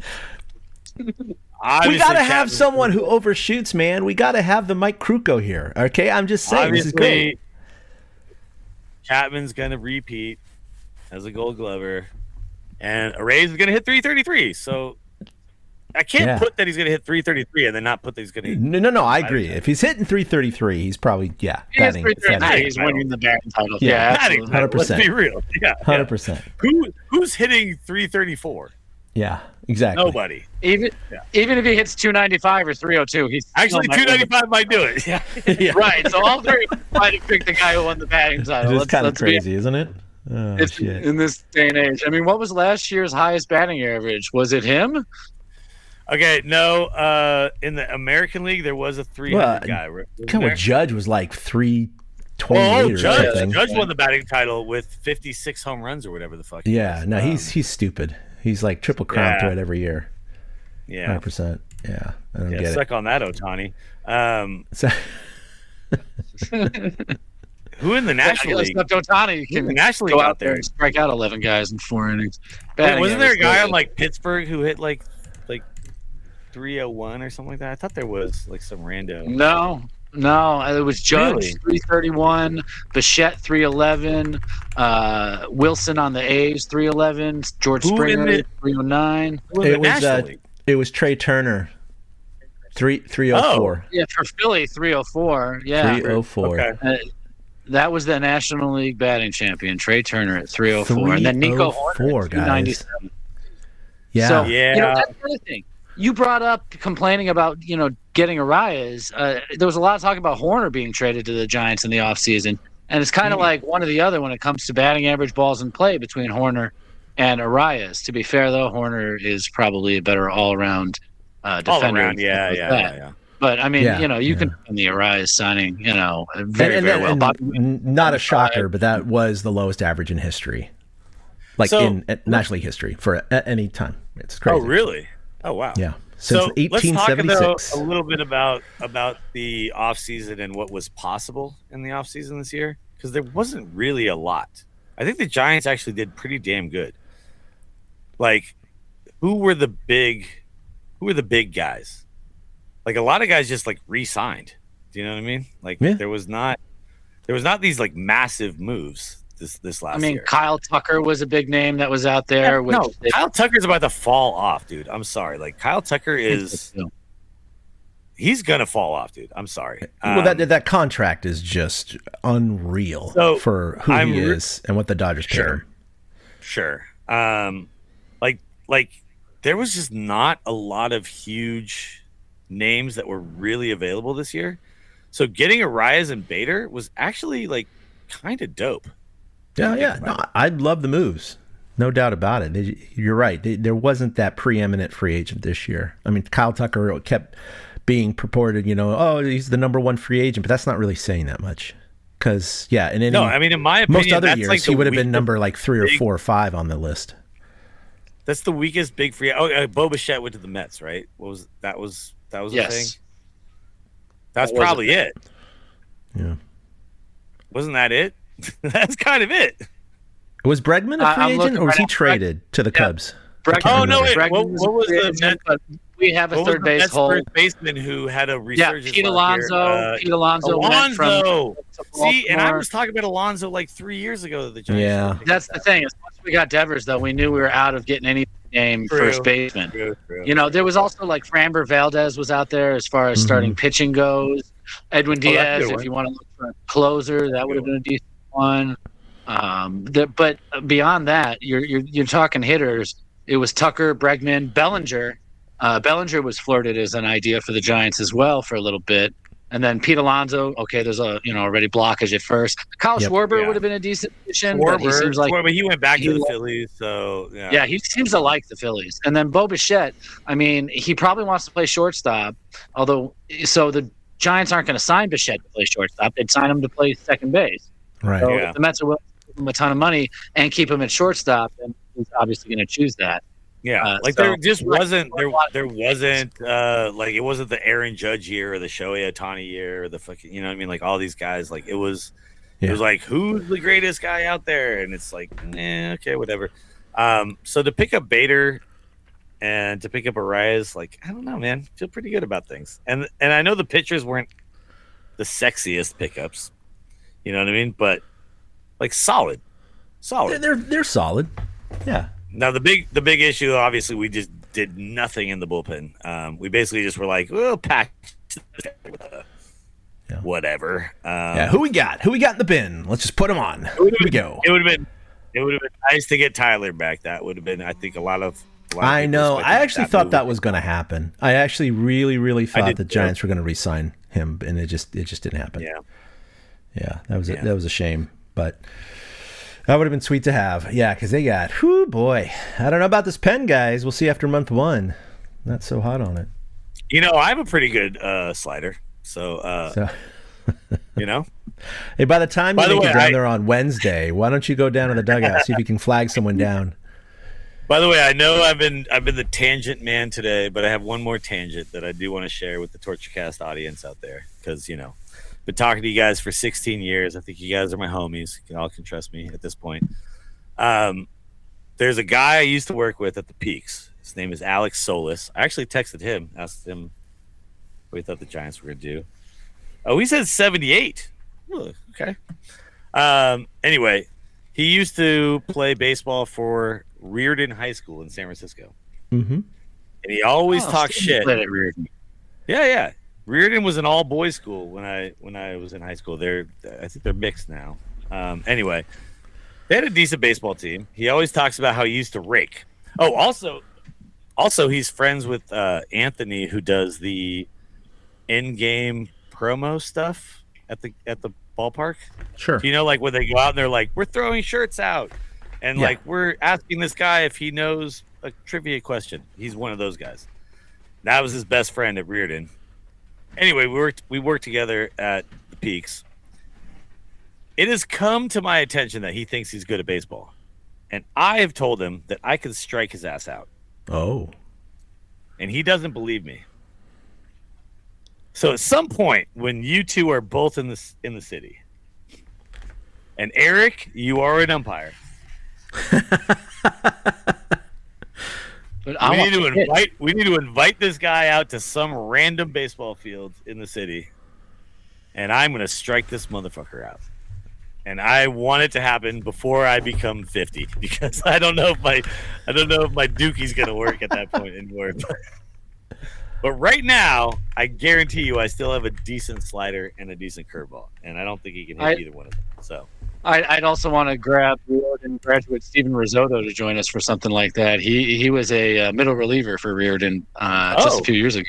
Okay, I mean we could make a day of it. You know what I mean, like a picnic. He's a recent graduate. Oh, one of these days. I want to try to strike Chad out too. If I'm being real, I would love to give that a go. He's not swinging a bat for like 4 years.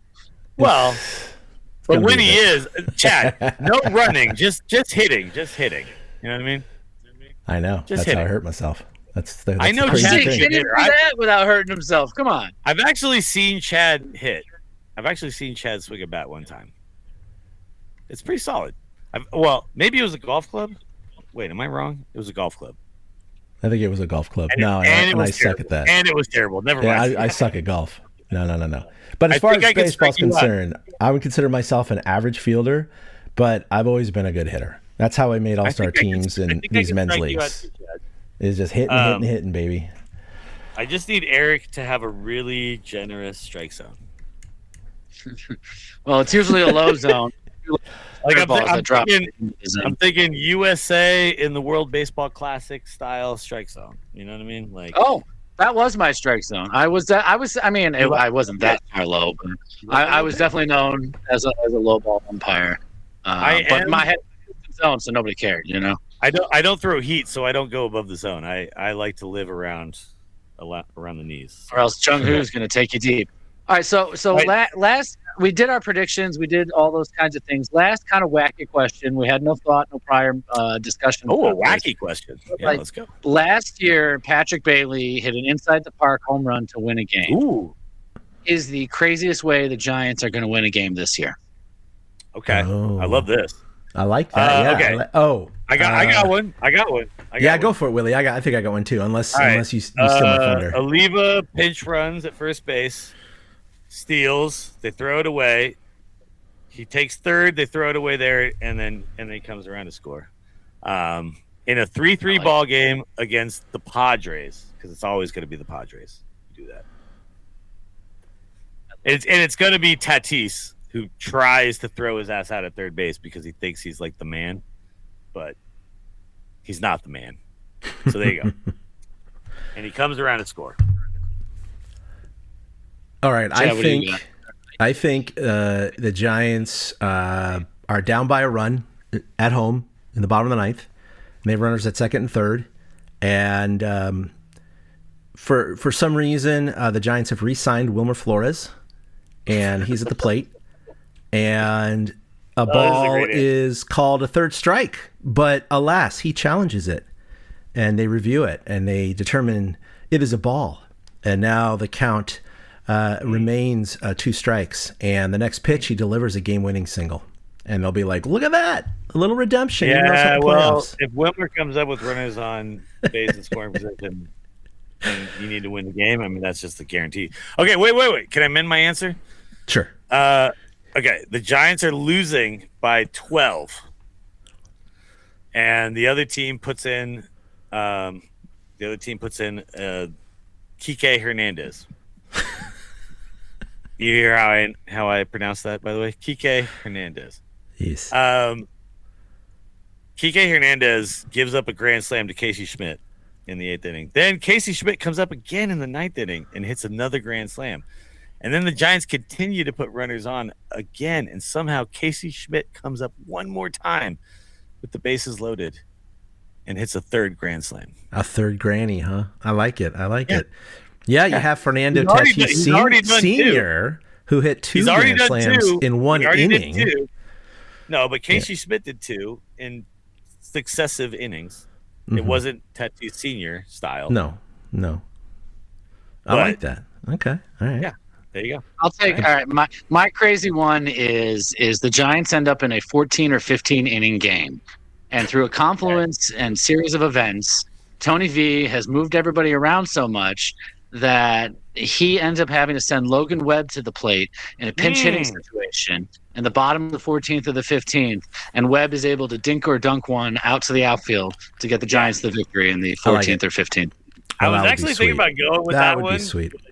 But a pitcher getting to the plate is so hard to do these days. Right, but who's going to be the guy that does it? It's going to be the guy that's not used to. Logan Webb, yeah. Right, and Tony V being a new manager, he's Logan Webb, up the last substitutions pitcher to hit a home run. The last pitcher in baseball to hit a home run is Logan Webb. Yep, that's right. He is. I think he gets another base hit this year. I can go one further and say like Logan Webb drives in, Keaton Wynn, but no. But no pitcher is ever going to hit a home run again.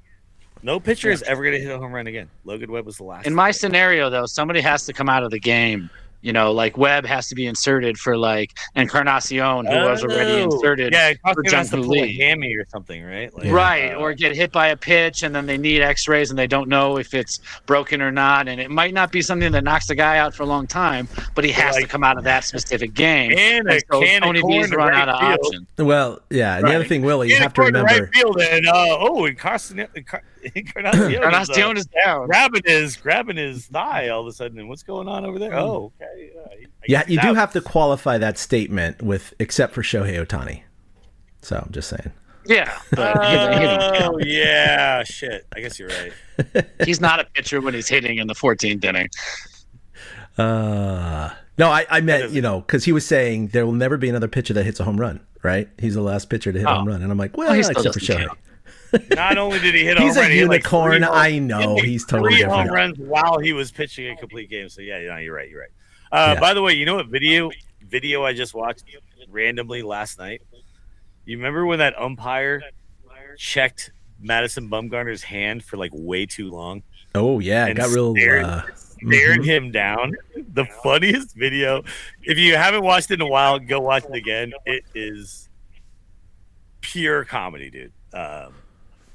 He was literally looking at him, and he was like, "What up?" And then Bumgarner was like, "Okay, let's fucking go." It was so good, dude. God, that right, boys, was a. I'm gonna go meet some friends and go watch this Giants game. Yeah. What do you guys? Hell What are you guys gonna baby? do? Well, What are you guys gonna do? Hey, by the way, I want to ask you just real quick before we get out of here. We talked about it briefly. On Wednesday, when you go to that game, are you doing the 999 challenge? Oh, yeah, we got to talk about this. Okay, I have my own 999 challenge. Like the one that they're doing at the ballpark for $70. No, that's bullshit. That's bullshit. I have a 999 challenge that I'm going to do, and that is drink nine beers in the parking lot. Actual. Okay. All right. Nine in the parking lot. Yeah. Damn. Then when I get inside, high five 9 Giants fans on my way up the stairs. Has to be on the stairs. Okay. And that's hard to do because people are only going up. So I'm gonna have to turn around and high five people as they come up. You know what I mean? and then sit in 9 different seats throughout the game. There you go. I like that. Yeah. And with 9 beers already in you, I think that's going to be 9 beers in me, 9 high fives. I'm going to be hyped up, dude. So it's not going to be hard. And how many bathroom visits before the? That's what I'm saying. Every inning. 9 bathroom visits. No. Just one. Just one really good one. But no, 9 seats every inning, a new seat. Every inning, a new seat. Oh, actually, this would be good. Drink 9 beers in the parking lot. Go in, hit 9 different seats, make 9 new friends at each seat. Hello? Okay. All right. Look, the challenge that they put forward, I mean, I don't even know why they even publicized it. It is just straight. This is totally stupid. It is straight BS. For those of you not in the know, basically the Giants have a new, every year at Open the House they reveal these not things. Just the Giants, dude. It's all around baseball. They're doing it in like. It's weird. Well, I don't know how different all the other ones are, but like this particular one is 9 mini dogs. It's like, okay, well, it's not even the full hot dog. And then 9 beers, but it's really small glasses. It was 9 hot dogs and 9 beers in 9 innings. So you have to eat a full hot dog and drink a full beer every inning. But it's not, The only people who do shit like this, are fucking degenerates. You know what I mean? Like, these are not... And they're not going to promote degenerate behavior. Exactly. Because it's one 24-ounce tall boy. That is it. You divide that by 9, it is less than 3 ounces per inning. Yeah, That's it. So are they giving you little tiny beer glasses? Because if they are little tiny 3-ounce beer glasses, I could use 9 of those. Like, that does sound kind of cool to have at home. I don't know how big they are. Someone filled them all up, and they said that's about 2/3 for every glass if you have about 3 ounces in it. But it's just ridiculous. To wash down the hot dogs or just to sip during the game. I mean, that's like, it's impossible to drink one 24-ounce beer and milk it over 9 innings. Like, if there's somebody out there that can do that, like Mazel Tov. How warm are those last 3 glasses? No, I mean, exactly. Oh my God. It's like piss. All right, Matt Chisholm, turn the podcast off right now. I think me and Chad did do the 999 challenge at one point. Oh man! I think we did do the 999 challenge at one point. Chisholm, turn the podcast off. Chisholm, off. It was 9 swigs of whiskey in the parking lot before we come in. Then it was nine times thinking about whether we should talk to Mike Krukow or John Miller while we sit next to them very close. Oh yeah, when we ate in the lunchroom. Cafeteria. And then it was 9 sodas in 9 sodas in the press box. While we could not cheer for the Giants. That's right. That took some getting used to, but then we got used to it. I miss those days, buddy. I miss those days. Yeah, I was going to say, I really miss them. You guys did end up having like lunch with these random guys at some point, right? Like Miller and Krukow and Kipe. Did you guys ever sat with Miller. I sat with Miller one time, and then I sat with God damn it, Marty Lurie one time and chewed his ear off a little bit. Sense. No, I mean Chad was much more sociable than I was. I was more like the guy who sat weirdly on the sidelines and then tried to just get my one quip in. Like I got a quip, and then I think Piper laughed at one of mine one time, and then I remember Posey laughed at the catcher face thing. The catcher face? Oh yeah. I got my moments. But just little one-liners here and there. I know, boys. I miss those days. Unfortunately, the Giants have tightened up ship on all of your non-traditional media. Unfortunately, are no longer allowed to cover games or even go to non-game media events, that's the latest development, which was kind of shocking to me. But upper management. All right, Chisholm, turn it back on. Chisholm, turn it back on. We promise to do the best reporting that you've ever seen if we just get one more chance. You know what I did? I did tell him, Chisholm, and I thanked him for all the years of treating us really well, because this wasn't his decision. It's not his fault. But I did. I left him with a bit of a parting shot, and I said, I know this means nothing to you. I said, but I guarantee you, we have more listeners and downloads than some of the lower echelon outlets that still get to cover the Giants. Period. Yep. No, but I mean just because matter. they're supported by, I don't know, San Jose Mercury or whatever the fuck. Like, right. Yeah, right. That's what it is. They're attached to 16 years we've been doing this. Yeah. He did say, by the way, I saw the email. Congrats on 332. That is, and this is 333. Yep. What a rise is going to hit this year. So that's right. I didn't make that connection. There you go. Oh my God! Full circle moment. So we appreciate the kind words, and we'll see you in the press box next year. Yeah, let's hope. No, he's rooting for us. He did say that we're at the top of his list. He is, and by the way, that will ever happen, but we'll see. like we never ever abused that situation. I mean, No. Like I know, like you talked about, like what was it? The one time we invited, who did we invite? We invited Jerry there one time. Yeah, and you then did what's her Jerry. name? What's her name? Veronica. Veronica Belmont. Yeah, But Veronica Belmont's- Belmont is a legit podcaster who's like been around forever, Yeah. and she Way bigger than us. kind of helped legitimize us a little bit in that moment. So Yeah. that was the only time. And she, by the way, did come on, did do the show, did help me with camera stuff. She was legit like our intern at the time, you know. And that was and we got Eric in. Yeah. Except, he's actually a co-host, but Oh yeah, no, but this guy's done like 200 episodes. No, with us. But yeah, no, Secured I mean my media credential before you guys told me you were going to surprise me with one, anyways. Now, I mean, that look, we'll always have that day. That day was beautiful. You know what I mean? Like, see yeah. Eric, Eric put That's on why I that asked you guys button-up about blue who shirt. you. Oh my god! You took it so guys. seriously. You were like, "I'm gonna dress up for this, guys." Yep. I had lunch with John Miller that day. That's why I asked about who you guys have eaten with.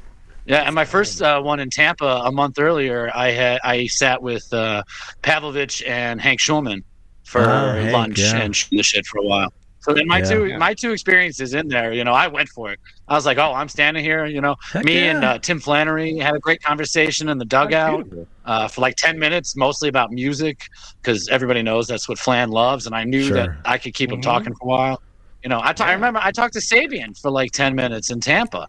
And got to discuss, putting that, the winning. That was in 2013, so putting together two of those championships, and got to thank him for my dad seeing a championship before he died, because they were both New York boys and stuff like that. No, I mean, I went in, I kicked the door down. I was like, screw this, I'm just going for it. that whole thing was beautiful, man. We did the post show at Zeke's. Like, we hung out, like, grabbed a 12-pack of whatever cheap ass beer we did. He just like drank it. That was just so good, man. That was really good. And more full circle. Jen, my TFF, and Allie were there for that. Sure, and, yeah. Was it yeah. Ben? Was Ben still there at the time? Ben was still there. Ben was still there. And That's I remember wild, thinking when you started the episode, it does feel a little weird without like Jen here for the season opener. I love that she used to come on. So Jen, Allie, if y'all stayed around and listened to all this, we do love it. I want to throw out a couple of favorite moments from the history of TortureCast. It was doing the pre-show at Acme Chop House or whatever it was. Like, we brought the whatever it was equipment, at the the time. mics, everything. We brought all the stuff in, and they both came in. It was doing a bunch of shows with Jen and Allie after. It's Allie Duh. If you still want to check her out on Twitter, it's Allie Duh. The time when we went to Zeke's and those girls danced on the bar top, that was wild. Remember that? Oh, yeah. Yeah, like the time I met up with all the mods of Reddit at whatever it was, Frank's, or the place like right across the street. What are the two spots? There's the Mexican one and there's the other one. Anyway, all those guys, and they were like, "Oh, we all listen to your podcast." And I was like, "Holy shit! All of Reddit listens to our podcast." Like, there's been a lot of insane, really cool. Okay, a fan named Chad hitting me up and being like, "I want to be on this show," and then becoming a co-host and becoming one of my best friends. Another fan buying us tickets to go see a game. Remember that, Chad? Oh, yeah. What was his name? Jesus Christ, I can't even remember his name now. That feels bad. I'm sorry. I know, right? He's probably listening right now and going, "What the hell, guys?" But I mean, I gotta say, man, wild ride. Yeah, no, it's given us so many memories and great access, and better to have loved and lost than to have never loved before. I get it, but just wish we could continue that coverage. We can't, so we'll just keep on moving on, because you know what? We're Giants fans first, right? And we're still gonna do this. It's not like, oh, you don't get any more access, we're gonna shut the podcast down. That's not how we roll. Oh yeah, no wait, I thought we were done. I thought this was it. This is the last one. We don't get this, so fuck the this. royalty checks stopped coming in, so there go the sponsors. Nope. Why not? Nope. Why do this? Like I said earlier in the episode, if the Giants win 50 games this year, then next year I will still put a Giants jersey on every single game, and I will not turn the game off. Hell yeah. I will watch Giants games until the day I die. In fact, when I do die that day, I'm probably going to ask them to put Ishikawa's home run. And, you just got to get a whole loop of Giants highlights, right, on your deathbed. Yeah. That'll be nice. Yeah. Just keep doing that. As long as you're not too senile by that point. But doesn't matter. Just doesn't look, matter. You guys will still be there. It's like As playing the youngest music, guy- right? You play music for someone who's having those issues. I'll be ashes in the cove by the time you die. Thank Willie. you. I'm sure. Thank you. Eric. I will already be in the cove with my dad hanging out. Yeah. Wow. I'm not gonna Ashes last in the out. cove. Ashes in the cove, and then do the 999 challenge where you. Yeah. I gotta write In you honor guys of into my Eric, will. 999, So I can yeah. actually scatter my All right, ashes because Can we all just agree? Can we all just agree that when whoever dies first, the other two will meet up in San Francisco and dump their ashes in the cove? I mean, we got to set Right? up something like that. Hopefully that doesn't happen for the logistics. 40 And then- years, but And then I also we'll know put the up a sign. logistics that go into it. It's got to be an off day. You have to charter a boat.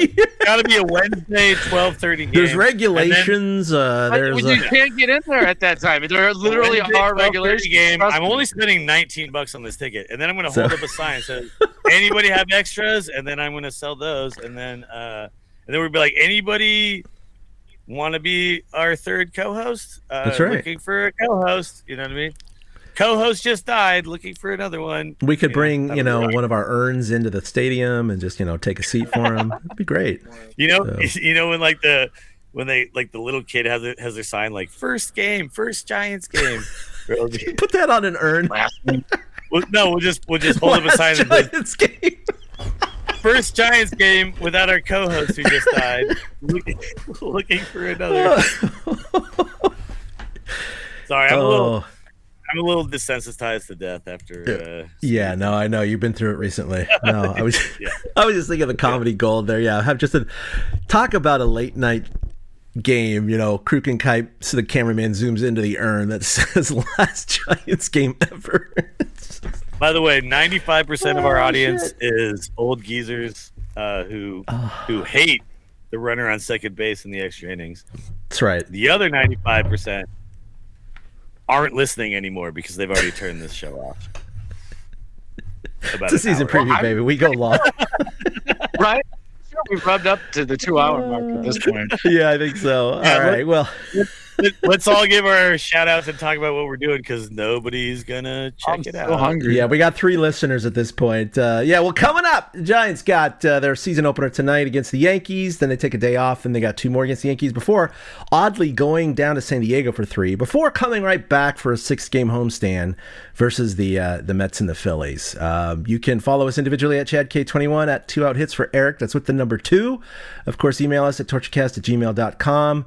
Like us on Facebook. Find everything that we do at torturecast.com. Willie, you got anything going on right now with MGA or anything else?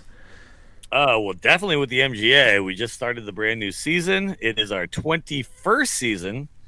So the MGA is officially legal, to make that joke about being legal. Nice. And I shot a 104, feeling pretty good about that.